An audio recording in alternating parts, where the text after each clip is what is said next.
guys, Dad Shoemaker, Shoemaker Guitar Works. How's it going?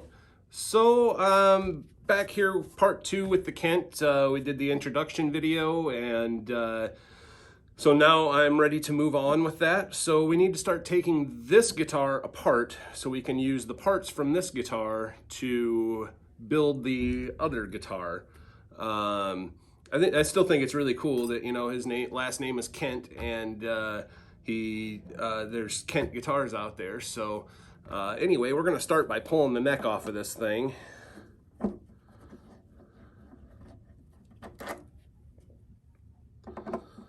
And apparently the neck's been off of this thing, and that's the reason the body cracked, is because somebody had glued it on. I haven't looked at it yet, so this will be my first time inspecting it in this area. The guitar did play. I could tune it up and play it.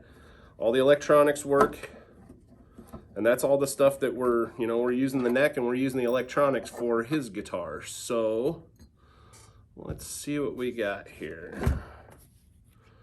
Okay, they had a piece of binding in it and some cards to shim it up. There's even a piece of sticky something, little chunk of wood.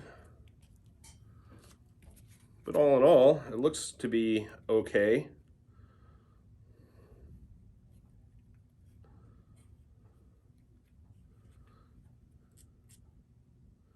It's got a little breakage down here, but no big deal. I can fill that in if we need to, but I don't think it's going to hurt anything.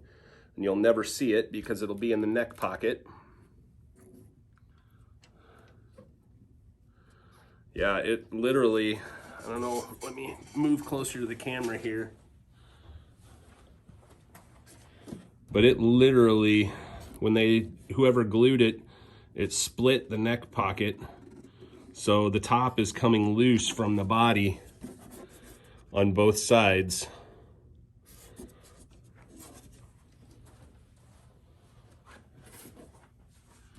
So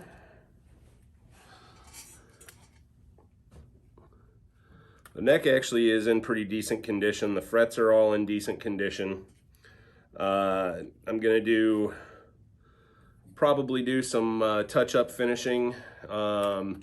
I'll have to decide which tuners are better, or if we're going to replace the tuners with something a little more modern to give it more tuning stability.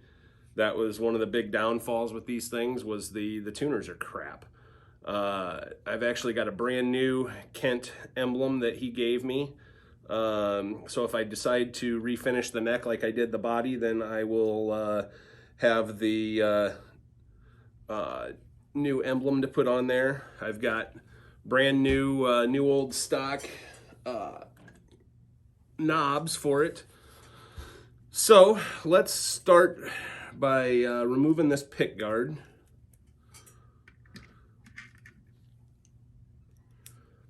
It's even got the rubber insulators under it still, which is awesome.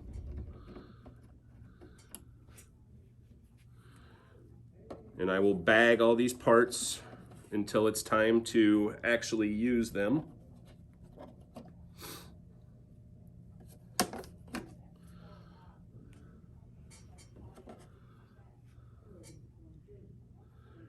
Yeah. The long one goes back there. Short one goes there. So we have that, and that's the original celluloid pick guard. So here's the kind of neat thing about these pickups.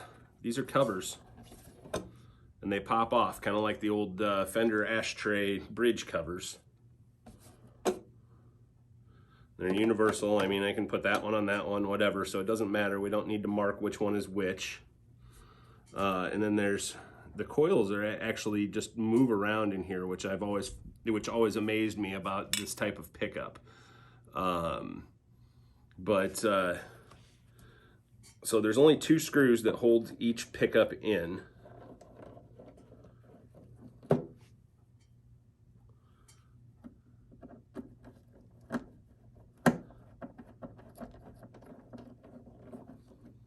These were made by Gaiatone. Now you see the original lacquer color, what a difference that is from, you know, just being faded over the years.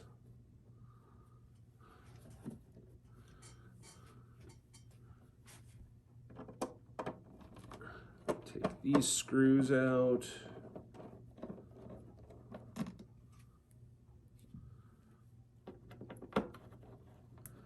Aside from somebody messing with the neck, I don't think the electronics have ever been messed with on this here particular guitar. And the only thing I'm going to do is just put these electronics into that other guitar because they're in so much better shape than what he had. His was kind of a mismatch of different stuff, and there was a original pot and a CTS pot, and it was just a complete cluster of garbage, basically.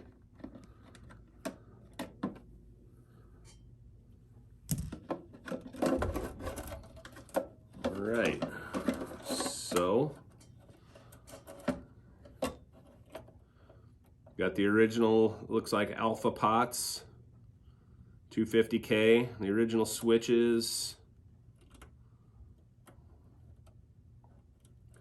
So this here's the bridge ground. It's a hard wire that goes up into here, which means I need to take the tailpiece off. First thing I gotta do is grab the bigger screwdriver, take the strap button off, which his had some aftermarket modern looking strap buttons on it, so it'll be nice to have the original style strap button on both the headstock and the tail, or the neck and the tail piece.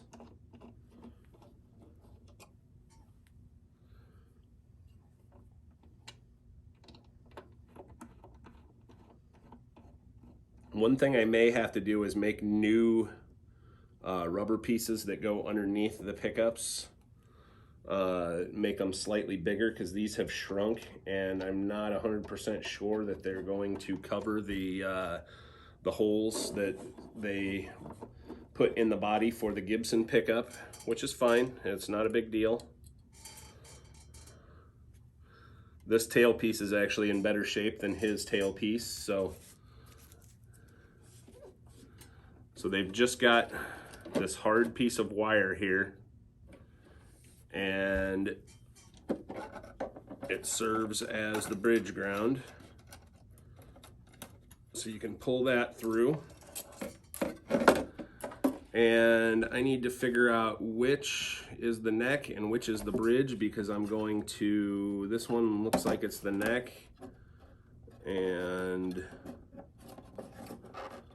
this one the bridge. So I will mark those and unsolder them, and then we can pull the pickups out and it'll be ready. So I'm ready to remove the pickup wires here from the switches, and so I've got my solder iron heated up here and got my solder sucker ready to go. I'm just gonna heat that up and suck that solder right out of there. Sometimes you gotta do it a couple times to get the old solder out.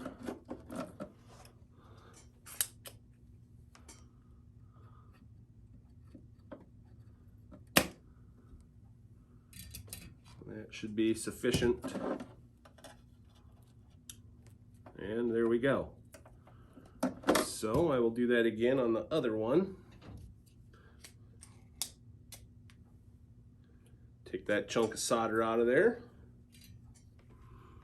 Heat that baby up.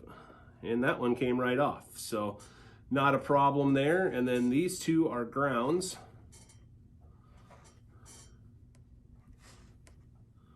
So again, I'm going to heat it up.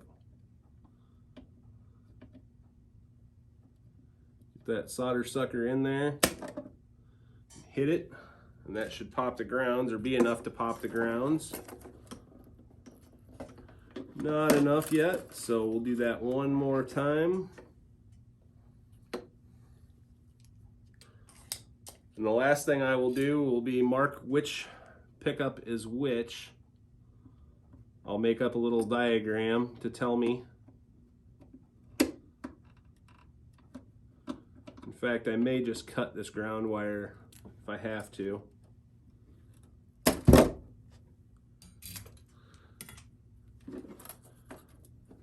In fact, that's what I'm going to do, is just cut it. And then I'll just resolder them as I need to. There you go. So anyway, thanks for watching, guys. Hit that like and subscribe, and have a great day.